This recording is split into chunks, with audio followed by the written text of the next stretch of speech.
Hello, dear colleagues. It's really great to see you all. Thank you for staying for so late. So there have been a bunch of interesting presentations today. So about the role of English, about the schools, the soft skills, and everything else. And we are finishing with the Russian school and foreign university, the language in between. My name is Yana Sher, and I'm going to be a moderator of this session. Let me give you a just short intro what we are going to discuss right now. So we'll talk about different levels of English teaching because English in a state school can be a bit different from its teaching in a private or IB school, but nevertheless, we can't say that English ends when the school program ends, yeah? And right now, many Russian universities have already offered their courses in English. And we're talking about international programs like Erasmus Mundus and world universities opening their doors to students from all over the world. Oxford, Cambridge, Stanford, Harvard, MIT, so the leading centers of science and authentic English, so they're also open to new students. What we are going to discuss is really intriguing. Is it possible to enter an English-speaking university or not? What should our students pay attention to, and can we as teachers help to plan and make that language challenge come true? Right now, I'd love to introduce our wonderful educators today. So we have Alexey Knabiev, Ulyana Shesterkina, Pavel Shidrovitsky, and Irina Nikolaeva. Later, so I'm going to introduce them just in more details. In the beginning, I would like to ask a very broad yet an interesting question about university education. What's happening in general in Russian and foreign institutions? And what problems can a student expect while studying there? I want to address the first question to Alexey Knabiev, an academic director of Skyeng and chief editor of the publishing house Titul. Alexey has worked a lot with textbooks about state exams, YEGE and OGE, and he has been a member of the jury of English Olympiad, so he knows a lot about the children preparation towards universities. Alexey, up to you. Okay, thank you very much. I'd like to say that it is important to remember one thing. When we talk about universities, Russian universities, foreign universities, and so on, it is important to focus not only just entering a foreign university after you finish school, but also talking about academic mobility. Like, for example, when you study for 1 year at one institution, at one university, and then you decide to move on and try studying at a different university, which also means that you'll have to meet certain criteria, certain standards, and adhere to certain requirements.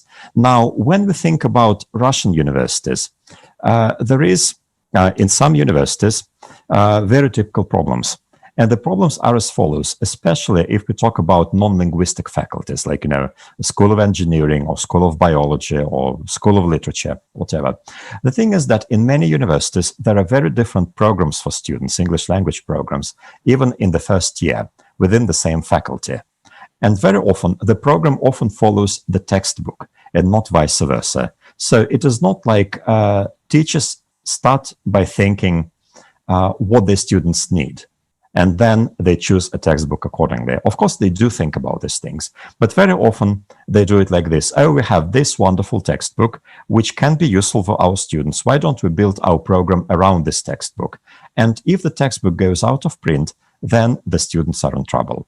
And therefore, since we have different programs, the results are very hard to compare, especially if you want to increase student mobility and if you want to take your results and see if you're eligible to study at an international or foreign university. And very often, language is very focused on English for specific purposes, on professional English from the start.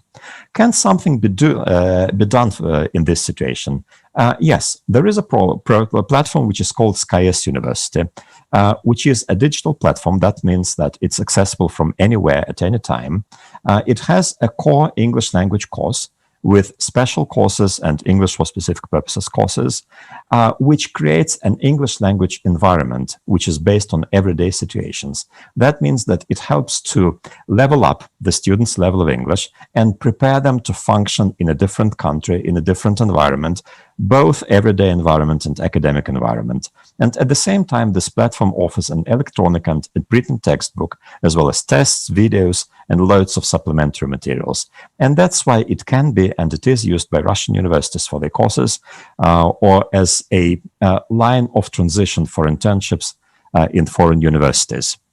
So if you're interested, you can learn more about this platform. But this shows that there are some problems in Russian universities, the problems that need a solution. And to find this solution, we either use a digital platform or we look for solutions elsewhere. And I think this goes hand in hand with those problems which my colleagues are sure to talk about, which they know about, and which we need to solve in order to prepare our students to study at a foreign university. Thanks a lot, Alexei. So Alexei has mentioned that right now we don't have a universal approach, at least at Russian universities, and we don't have something that can be called like a student-based English learning. Yeah, but we have a textbook-based English learning. So we have a course book, and we have to work with it. So that's the only thing left. And so the necessity of creating a digital platform, right? And I want to ask just the same question to Uliana Shesterkina. So she has graduated University College of London, Architecture and Interdisciplinary Studies. And right now she is a teacher of English in school number 18 in Veliki Novgorod as a part of the program A Teacher for Russia. So she just knows the other process, studying in a foreign university and then going to work in a Russian school. How is it like, Uliana, and what problems can a student expect while studying at foreign university? Hello, everyone. Well, yeah, I mean, I can't really say about the problems in Russian universities because I haven't really studied in one. But what I can say is that when you are in an English university, when you're entering first grade, you are sort of on your own because the universities usually have prerequisites in terms of English. They either require IELTS or TOEFL or whatever another equivalent in English knowledge. And that's why when you're in your first year, there's not much help coming from your tutors because they sort of expect that you're fluent. And also the problem is that if you're not studying in London or rather in like a smaller town or city, most of the professors will be British.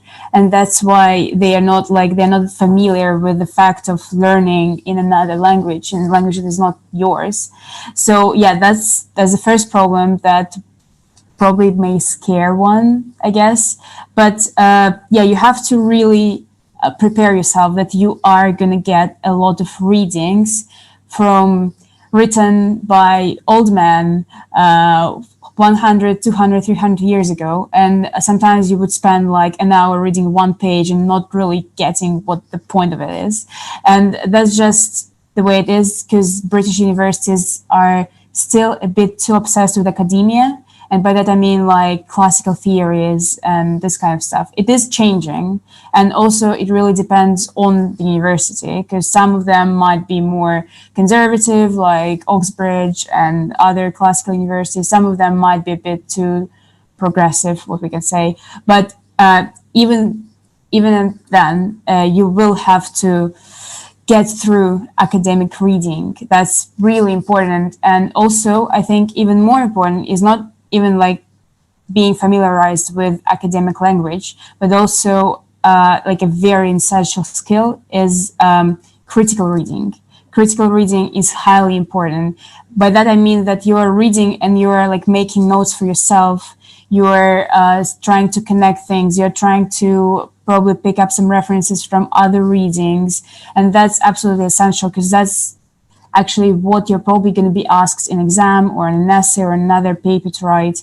That's absolutely necessary. And ideally, you should be learning how to do that before you enter university. Otherwise, your first year would be very, very challenging, especially in case you're entering like a humanity course, I don't know, like English or whatever. I was studying architecture, but still, I had a lot of readings, a lot of theoretical readings.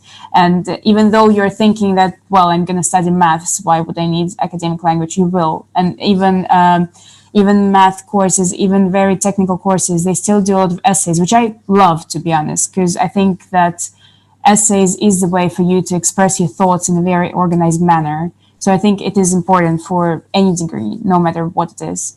But yeah, you have to be ready for a lot of essays, a lot of hours in the library. And I think what really is different from most of Russian universities is the self-organization. So I think compared to the timetable, the typical timetable of Russian university, British timetables tend to have less hours like seminars and scheduled lectures, but you will still spend so much time in the uni, you will spend so much time working, and that's really about self-organization. So at first you might be like, oh, that there's not much to do, you know, I don't know, like 5 lectures a week and 5 seminars, that's great. But then you understand that actually preparation for those requires a lot of work. And I think that's a great skill to obtain, but still, it may be really challenging in the beginning. So get yourself together and be ready to work, even though you might not be pushed to do it. Because then when exams come, you will thank yourself that you have work, that you have spent all the time in the library or whatever, wherever it works for you in the lab. Yeah, you need to be ready to work, and sometimes to work in teams, which also may be very challenging. And Russian students are not very accustomed to that. So I think that's one more important thing to bear in mind, that you will have to work with different people from different countries, from different backgrounds, and you will have to get to the result that is required from the university. Thank you. Juliana, thanks a lot for this kind of inspiration and like shedding some light on the process. And of course, there are some proponents and naysayers of the British system in general. Yeah, so the even people going and so it is right now. And you've mentioned critical reading and special academic reading and a bit of teamwork. So teamwork with people having different backgrounds. So we have a big problem there in Russia with this, because people don't visit speaking clubs where they try to go to native speakers because they think that the accents are going to spoil them. So they want something authentic and natural. So, and your topic about academic reading, so and the skills that are needed specifically for this, are bringing us closer to the next question that I will address Pavel. So, Pavel Shtrevitsky has studied at Harvard University, and right now he's the author of a well-known Telegram channel, Pro-Obrazovanie, where he shares his thoughts and findings. And my question will be, that there are some specific tests for the admission to American universities, like TOEFL, IELTS sometimes, SAT, so that it has to be passed, so GRE and others. Can you say that this test, especially the preparation, reflects the skills needed from the future students? Thank you, Jana. Hi, everyone. Yes, they actually do, and that's a good news and a bad news at the same time. The good news is your test prep wouldn't be a waste of time. So when you prepare for tests, you really have a pretty good feedback on your abilities that will help you succeed in your future education. And the bad news are that actually, it's pretty difficult for most of Russian-speaking students because it is often perceived that TOEFL or IELTS are tests of English. They certainly are, but not only tests of English, and I will elaborate on the points Uliana just mentioned. They actually test your ability to read in a certain way, and critical and analytical reading is the most important part of that. They test your ability to write. They test your ability to listen and to speak. And that's very important because, unfortunately, many of Russian-speaking students don't have those skills in their own language. And when it comes to passing a test in English, it becomes double difficult for them to succeed. So the earlier you will encounter those tests, the earlier you will understand how well prepared you are. And studying in the US university or another English-speaking university, I'm also a student at University of Bath in England, is very reading and writing intense. And that is enormous amount of work that a student has to fulfill during a short period of times. And when you work on those tests, you actually make yourself a great favor to be a successful student, or you understand that probably getting an education in English-speaking universities won't be easier for you, and you should pursue some other opportunities. Thank you, Pavel, for sharing the experience and just touching this ground about tests. And in fact, it's a lot about the skill set. So when students come and ask for preparation for TOEFL or IELTS because they just want to test their language skills, we as teachers have to explain that it's not just about skills.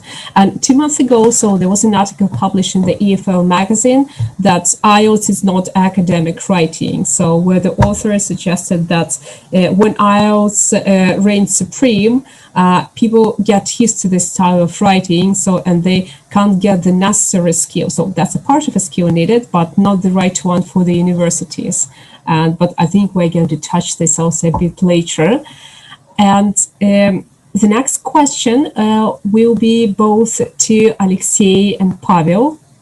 It will be about the changes that maybe have to be made in the secondary education system regarding English teaching, of course, and what skill set should appear as a result. So what skill set should students have at the end of school in order to enter an English-speaking university or to pass the international tests with ease?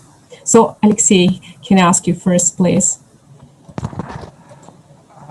Yes, well, when we think about the changes in the Russian system of education in language teaching, I think it is important to focus on. Well, let me put it this way: what we do right now a lot in Russian schools is we teach students to find particular information in the texts, whether it's a listening text, whether it's a reading text. So basically, we use a lot of questions which are very, very specific, like, who did what, when this happened, and everything. And when we teach our students to speak, we either talk about very broad subjects and topics, or we focus on the Russian final exams format. So basically, there are two very distinctly different things. While in fact, what we need to be able to understand at a deeper level what texts are about. Like, for example, we need to understand why something happened. We need to make conclusions. We need not only to find information, but we also need to interpret it. And when it comes to speaking, we need at the same time to focus on a broad range of very everyday things, so that when somebody goes abroad, they would be able to solve all those everyday problems that arise, like, call an electrician or call somebody to fix something in the house, rent a flat, do things like that. And at the same time, we need to also prepare students for further education, to give them some academic vocabulary, to teach them to use their English to get more information, very, very specific ones. So it is not just teaching for exams, but teaching for real life problems which they're going to encounter. And I think that would mean some changes in the content of teaching and some changes in the types of tasks that are used at schools. Of course, this is a topic for a very long and prolonged discussion, so I'm not going to go too far into detail here, but I think I've made my idea clear. Thanks a lot. So, Pavel, and from your point of view, so after also studying abroad, so and right now you're also a student, what do you think should be changed, and what kind of skill set could we try to inspire? Um, First of all, it doesn't help that the state exam in English language became optional, which I think a very sad thing. The second thing, I actually want to emphasize once again that certain skills has to be built, and Alexei also was just speaking about that. That's the skills for real life and skills for academic progress, because very many students unfortunately don't know how to make logical connections, how to extract the substance of the text, how to find evidence, what is the difference between argument and point of view, and what is supporting evidence or what is just some kind of opinion expressed in the text. So teaching these skills in English or in own native language will be very useful. And I think a test preparation should be a kind of a special project, I would say, within the ongoing English language teaching. Because what is good and bad about the test, it's very precise, it is measured in numbers, and it's very concrete in terms of time frame when you have to make certain achievements. Either you get the score you need or you don't. So it is very helpful, I think, will be to introduce this framework within more popular kind of ongoing language learning, and to introduce certain measures within the learning process. The earlier the better. So, and probably the last point I would like to kind of highlight, because it's also a very big topic that couldn't be covered just in 1 hour, is actually that we're teaching based on pretty old methods, and the instruction materials are being created, 30, 40 years ago, and they are still the same. And they're pretty much focused on grammar and vocabulary, for example, and they are not taking into consideration the skills we've mentioned that are so important to succeed in learning. So I think the kind of upgrading the teaching methods should be the very important part of, envision transformation of secondary education in terms of English. For example, at Harvard, they very much excited and exploring opportunities of neuroscience, how neuroscience affects learning and teaching process, and how that should be introduced, kind of a language coaching more, or kind of building healthy habits of learning, not only languages, but in this case, I will speak about English language and how it helps to achieve better results. Thanks lots for providing some deeper context, and I was really interested by the thing that you touched, neuroscience, and in particular this biohacking, because how to study better, so and what to do in order to show better results. Unfortunately, we don't have it still. And also you mentioned logical teaching, logical thinking, creative skills, and so on. This has become a part of our curriculum at our schools, but so far it's in limited version. So, and the old materials, of course, don't help with this so much.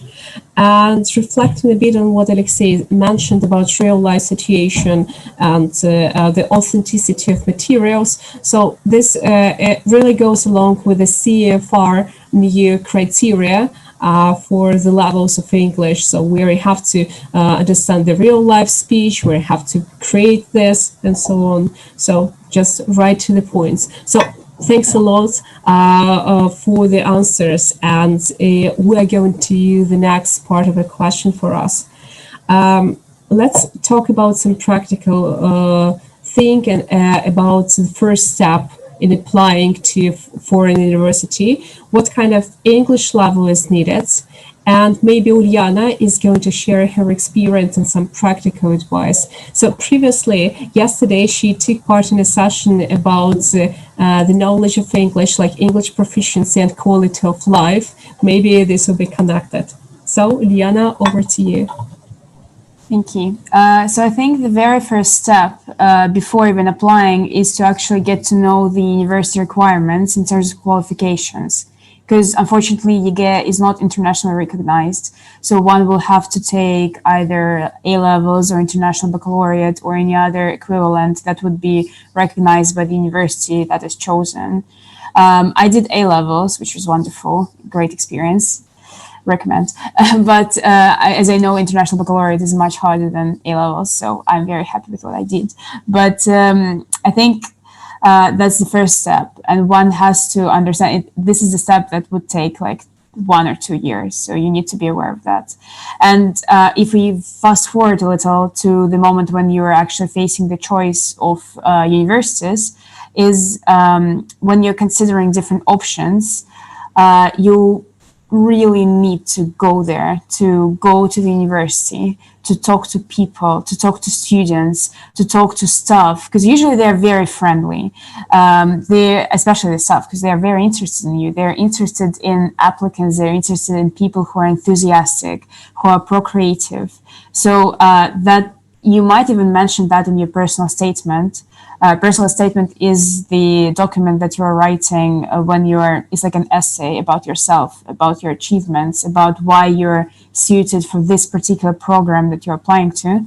And you might even mention that I have been looking at universities and I am particularly interested in yours because that, and that. That's very important. And also it shows your soft skills because, these are the people who you will be communicating for the next 3-4 years. So it's super important to establish the connection with them before actually going there and studying there, because even from the first term of your first year, if they have seen you at opening days or if they have personal emailing history with you, that would help to establish a better connection.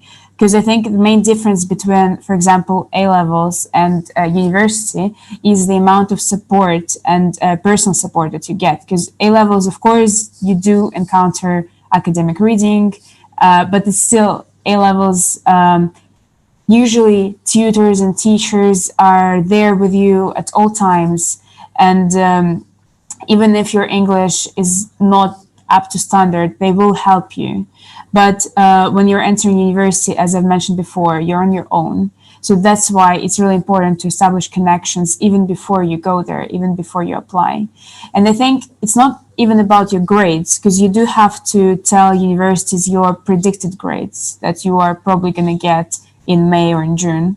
But I think it's more about your personality, because actually in Oxbridge, as I've heard, I did not study in Oxbridge, but they're more like they would be more curious about you if you're applying for maths, but you're taking a philosophy A-level, because that means that you're like a diverse person with an interesting personality. So, just like being yourself and being interested in being able to communicate is like a super essential soft skill at the very first stages, and being able to express your personality and your uniqueness in your personal statement and in your application, I think is key for getting into the university.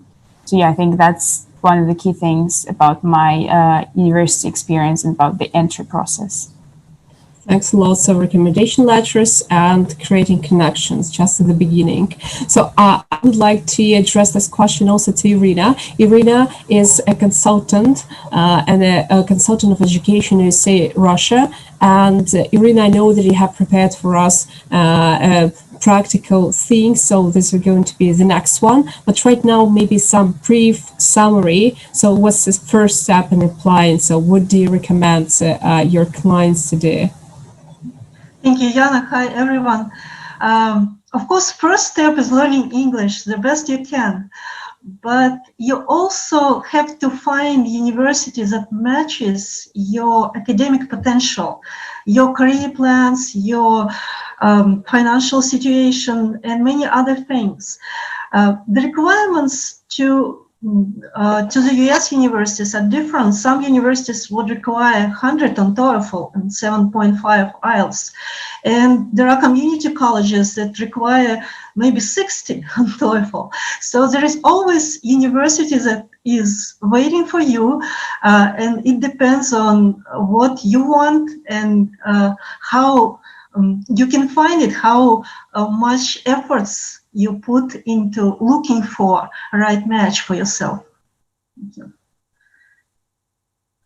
Thanks a lot, Rina. So right now, I think that we are going to get to your part about the recommendation letters. You know that you're a professional in this, and so the whole role of them in the application process.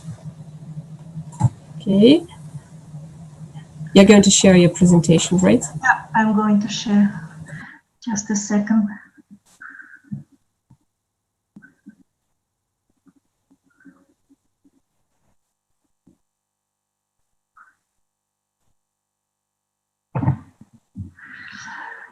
Just a few words about the role of recommendation letters in the application process. You can see that letters of recommendation are the part of application package, and admission office treats them seriously when make admission decision.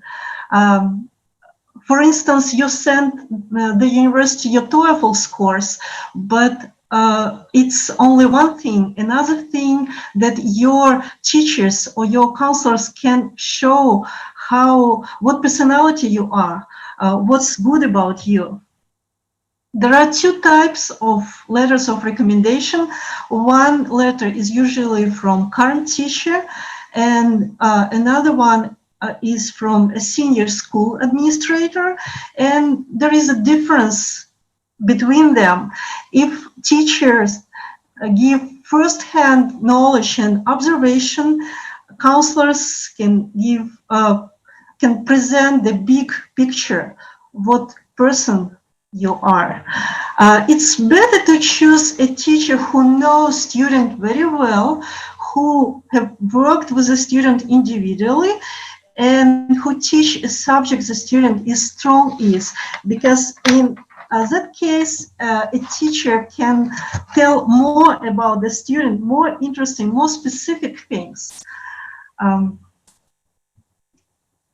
There are some other general tips. Provide information not found elsewhere in the application, give specific examples, focus on matching student to the university, and be written by the recommender. Maybe the last one sounds a little strange, but we all know situations when a recommender just sign a recommendation letter and it's written or prepared by a student. And the university reps always tell us that it's much better when a recommender is writing about his or her own observations, and they can learn more from the letter that was written by them. What else can help? If we include information how we know the applicant, how long do I work with the applicant? If I can include some specific concrete examples and comment on applicant program match, that helps. And now what hurts? Sometimes recommender, when he or she doesn't know the student pretty well, includes a lot of information about school or about himself or herself, and the university want to know about student. Also, they ask for concrete examples, not just kind-hearted person, but how I, as a teacher, could observe it. Please contact me if you have more questions. I would be glad to hear from you. Irina, thanks a lot for the step-to-step process, and I'm sure so that later so there'll be some questions, of course. And right now, I would ask the final question, but it's a really important one, maybe the most important for us as teachers. So, how can we help our students with entering a foreign university? So, what kind of a skill set it requires for a teacher? So, and I would like to ask first Alexei, if possible. Okay, thank you so much for the question. Now, I'd like to mention that I also do have some experience of learning at foreign universities. I studied for a semester at the University of Northumbria in Newcastle upon Tyne in the UK, and then I spent a year at an American university, at Iowa State University. So I'd like to speak from my own experience. I think if a student is going to try and enter a foreign university, what a teacher can do is, first of all, help the student to find out as much as the student can about the requirements of this particular university, then help the student to find the resources to prepare for the entrance test. Because, for example, when it comes to the SAT test, it's not an easy test to pass. Although it's easy to take, you can register, you can enroll, but it's difficult to pass it. So the student will want to know where they can get some extra training. And I think another thing that a teacher can do, apart from helping with the language level, of course, is providing some moral support. Because very often students tend to worry a lot, they tend to underestimate themselves, or they tend to believe that they're not going to get anywhere. And as Irina rightly said, there's always a place waiting for them. The problem is to find that place.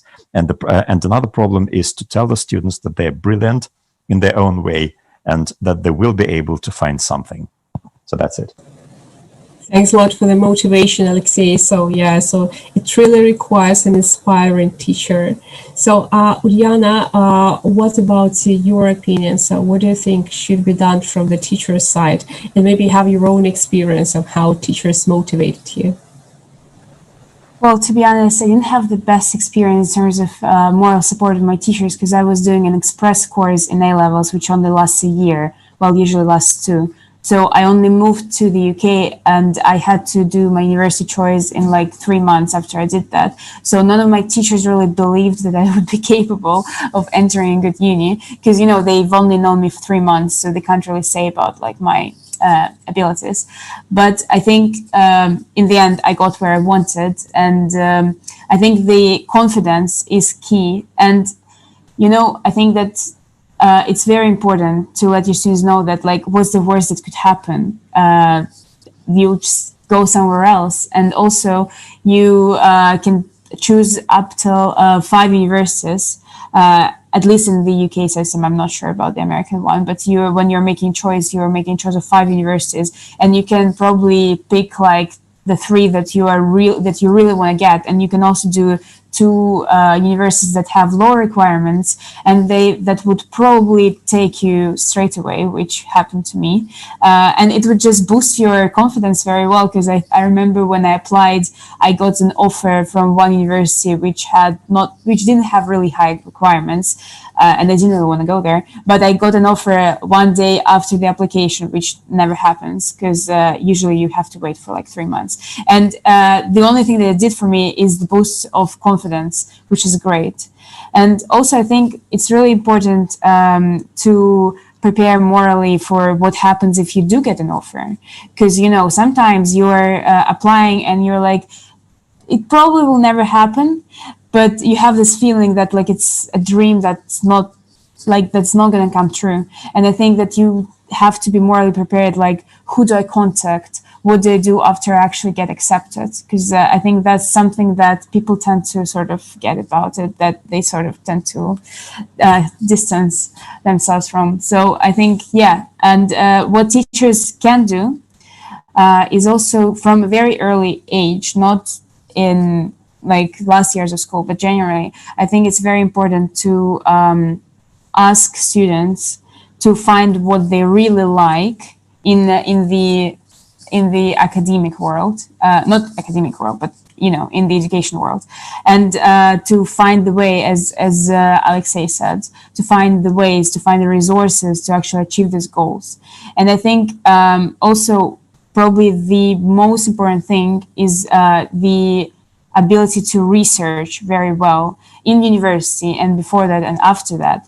So I think it is important to give support, but it's also important to give some freedom for the students to do their own research. So yeah, it is important to sort of like do little like milestones with them and check their progress. But it is very important that students are conscious and they're making a conscious choice, and that they're making choices themselves, and they're doing important research like requirements, like what I'm going to do after, and so on. So yes, moral support is great, but it also has to be balanced with independence that students will have to encounter once they actually get into university. So you have to give them some space sometimes. Thank you. Thank you. So basically, you're talking about some progress maps, so with milestones, so the proper needs analysis that has to be done by a teacher or maybe several teachers, yes, on the assessment at the end. Yeah, thank you, Uliana. So, Payo, what about you? So, do you have a positive personal experience of the boost from the teacher side, maybe the progress map created for you, or you've done it all on your own? Thank you for the question. Unfortunately, I hadn't had a good experience, because when I was a high schooler, I was fortunate enough to visit the Harvard campus, but I never thought it's any kind of feasible for me to be a Harvard student. I was more in a movie.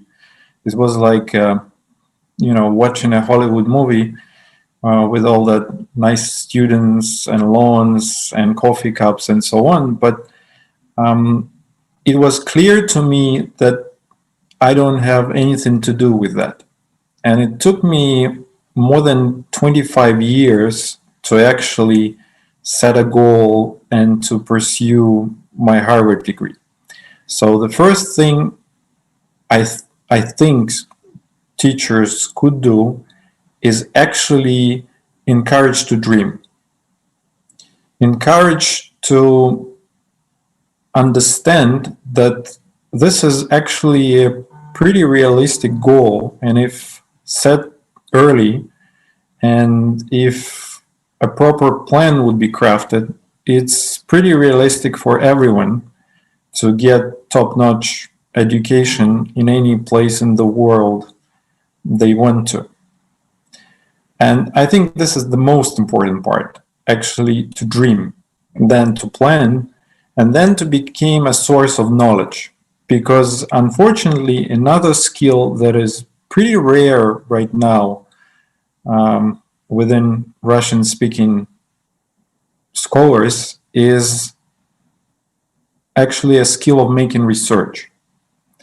To pursue education abroad takes a lot of time and effort to understand the options, to understand what are the differences, what are the difference between getting education in UK or in the US. It's very different. And to help students to build this skill of getting information, to systemize it and to use it, and actually to make some kind of decisions out of it. So it's probably the second biggest help teachers could help students with. Another thing I already mentioned, and I cannot emphasize that more, start early with test preparation. The earlier you will get your first test, it might be painful, and I'm almost certain it will be painful, but the earlier you will get an idea where you are right now, easier it will be for you to craft a plan and to go forward with it, and actually to achieve that 100 points in TOEFL that are necessary to get to the Ivy Leagues. Another thing is to help choose the right tests, because unfortunately It's very omnipresent right now, the Cambridge test that actually doesn't lead you anywhere. I don't understand this phenomenon, but everybody talks about Cambridge test, but actually most of universities do not recognize it.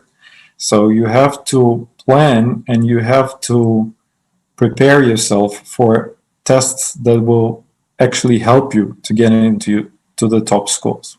That's my advice. Thank you a lot once again. So the step-to-step program, so it was really deliberate. So and liked all the parts, especially about the test preparation, because yeah, so I believe that the teacher should make it visible for a student that you have to go through a mock test. Yeah, it's going to be painful, so but you have to try this, and there is. Well, there will be several iterations on this. You have to just continue going with this. And all the speakers today mentioned research. So what Alexei, for example, has done at Sky, and he decided to teach the methodologies how to write in an academic way, how to make proper research and make the real life investigation. So that was also a thing. And Irina, so can I ask you also the same question about the role of a teacher? So what kind of motivation can a teacher provide, and maybe also serve as a source of knowledge? Irina, so your mic is not on.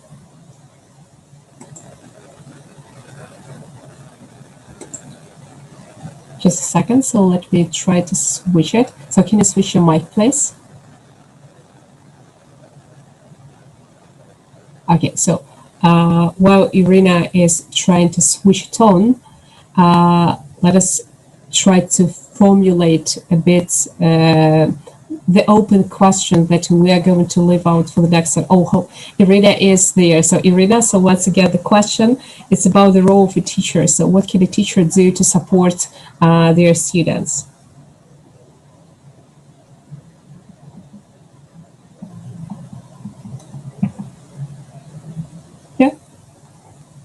Yeah, so I guess there are some problems there, so don't worry there. So let us then go to.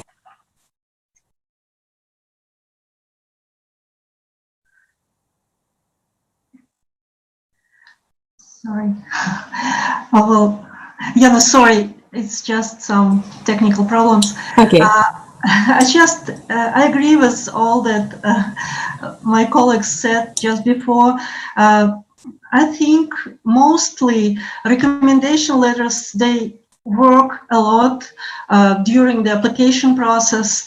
Of course, learning English always help. As Pavel just said, the sooner I understand what exam I'm going to take, the sooner I get my first score, I will start to prepare for the exam and to move ahead. That's generally it.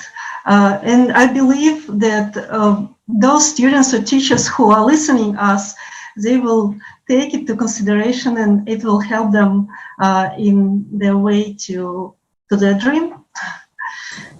Thanks a lot. Words from the professional. So let us summarize a bit. So we've heard today lots of stories and I think lots of tips about how to enter a foreign university. But the open question we're left with is actually what kind of reform is needed in the secondary education. So what kind of reform is needed to make teachers understand and change their mindsets so that they can be the sources of knowledge, the sources of power to their students, so that they can motivate, make them dream, because you see, so making them dream is also a part of it, and to make the dreams of their students come true. So thanks a lot for this fruitful discussion. Thanks to all the participants, Alexei Knabeyev, Uliana Shesterkina, Pavel Shidrovitsky, and Irina Nikolaeva. Thank you for being with us. Thank you, Yana. Thank you. Okay, thank you very much. Thanks a lot. Thank you, Yana, and all. Thank you.